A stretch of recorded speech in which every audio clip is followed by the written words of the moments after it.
Hola, mi nombre es Esmeralda. Me acuerdo sobre la etapa 1 que se llama fluidos.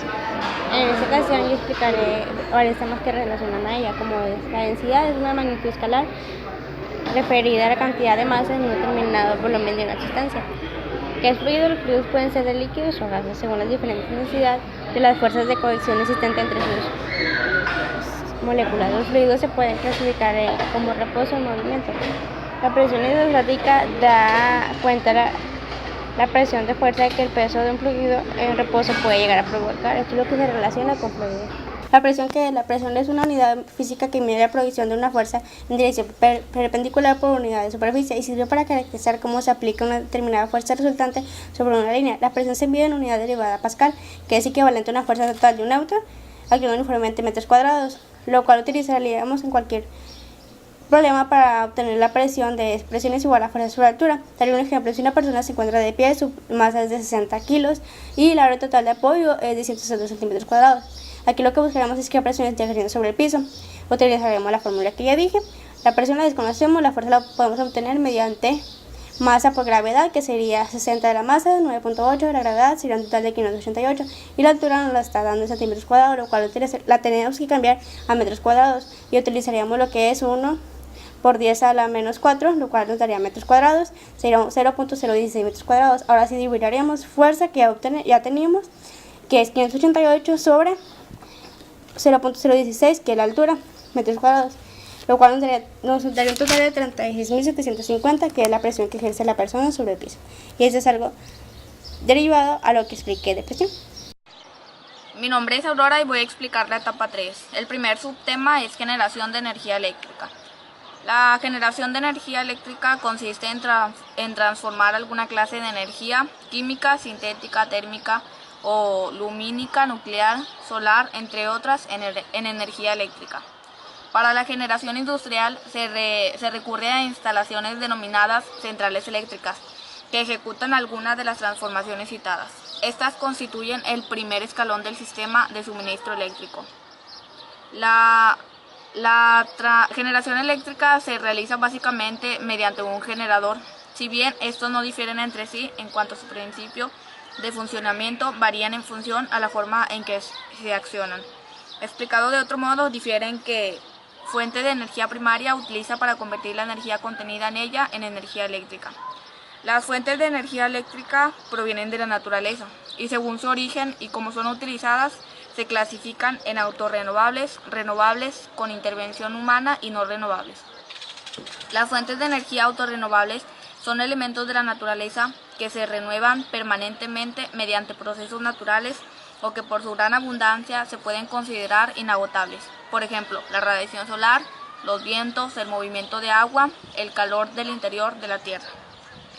Las fuentes de energía renovables sin intervención humana son los recursos naturales de composición orgánica, tanto vegetales como humanos, que pueden ser renovados y acrecentados por la acción natural.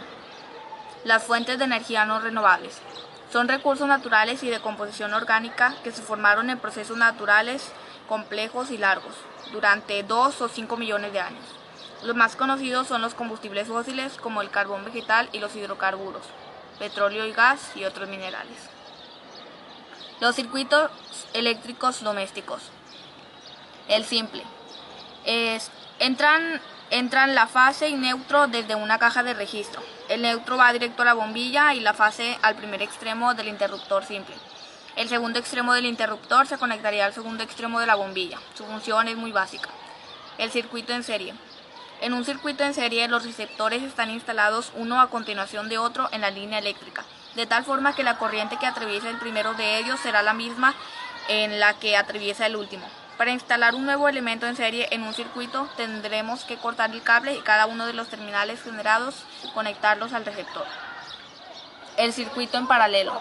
En un circuito en paralelo, cada receptor conectado a la fuente de alimentación lo está de forma independiente al resto. Cada uno tiene su propia línea, aunque haya parte de esta línea que sea común a todos. Para conectar un nuevo receptor en paralelo, añadiremos una nueva línea conectada a las terminales de las líneas que hay en el circuito. Gracias. Bueno, mi nombre es Guillermo Daniel Moreno Castillo y yo les voy a hablar sobre la etapa 4. lo que son las oscilaciones y ondas, el sonido y la óptica. Las oscilaciones son aquellas en las cuales los movimientos de un cuerpo va y viene en la misma trayectoria, repitiéndola todo el tiempo y lo hace alrededor de una posición en equilibrio estable. Es decir, algo similar a esto. Se mueve en la misma trayectoria y lo hace todo el tiempo. Bueno, existen dos tipos de oscilaciones, aquellas en las que nada más se mueve y después de un tiempo deja de moverse, algo así. Y la forzada es donde se le aplica una fuerza para que se siga moviendo. Las ondas son aquellas que se propagan de una perturbación en el espacio sin que exista el transporte de la materia. Y existen 4 tipos de ondas, las cuales son las mecánicas, que necesitan un medio mecánico para propagarse; las electromagnéticas, esas no necesitan ningún medio de propagación, se propagan solas; ondas transversales, que son las partículas del medio que se mueven en dirección perpendicular a la dirección de propagación de la perturbación; las ondas longitudinales, que son las partículas del medio que oscilan en la misma dirección en que se propaga la perturbación. El sonido es una onda mecánica longitudinal que se propaga a través de un medio elástico. Les va a aparecer una fórmula por aquí, espero ponerla bien y no haya problema. El tono es la frecuencia de la onda, el timbre es la calidad de las ondas y la sonoridad o intensidad describe la amplitud de ambas. La óptica es la rama de la física que estudia la luz y los fenómenos que produce, y para su estudio se divide en 3. La óptica geométrica, que es una de las ramas de la óptica que se estudia la luz en términos de rayos, o sea, no es necesario tomar en cuenta la naturaleza ondulatoria de la luz. La óptica física es un campo de la óptica en el cual se estudian las propiedades ondulatorias de la luz. Y la óptica cuántica es un campo de la óptica en la cual se estudia las propiedades corpusculares, que son fotones o cuantos, de la luz. Y eso es todo. Gracias por su atención.